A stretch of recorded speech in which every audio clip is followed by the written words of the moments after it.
ibihe byiza wowe udahwema kudukurikirana umunsi kundi n'iby'agaciro komeza uzajya dukurikirana natwe ntabwo tuzigira duhwema kuguhereza imari nziza uzagenda ukunda ndetse ukanishimira.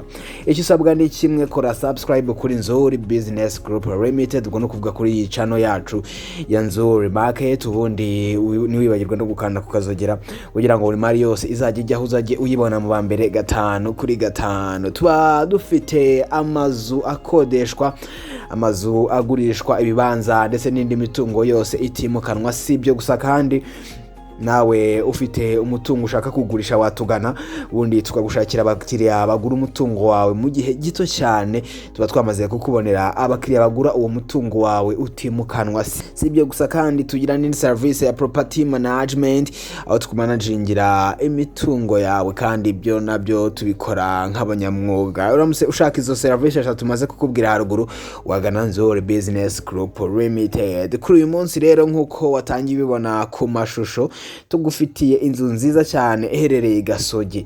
Ifite ibyumba 4, ikagira toilette 3, ifite kandi salon ndetse na salle à manger, ikagira na cuisine ndetse na stock.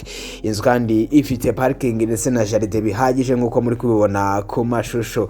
Yose yubakishije amatafari ahiye. Urumva ko ni inzu iri mu buryo bwiza, yubatse mu buryo bwiza cyane.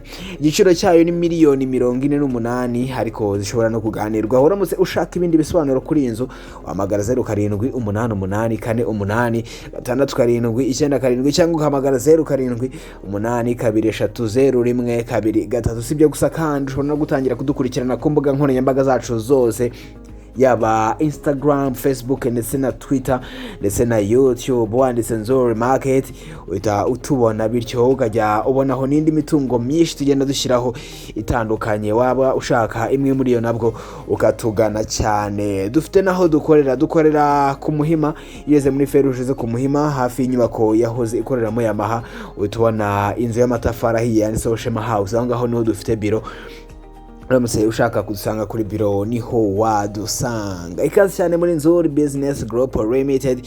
Tuba dufite imari nziza cyane kandi zakunyura, bityo rero niba ushaka imari ari yo yose imutungo utimukanwa, tugana muri Nzuri Business Group Limited. Ni ikaze cyane kandi umukiriya ugeze iwacu aba ari umwami.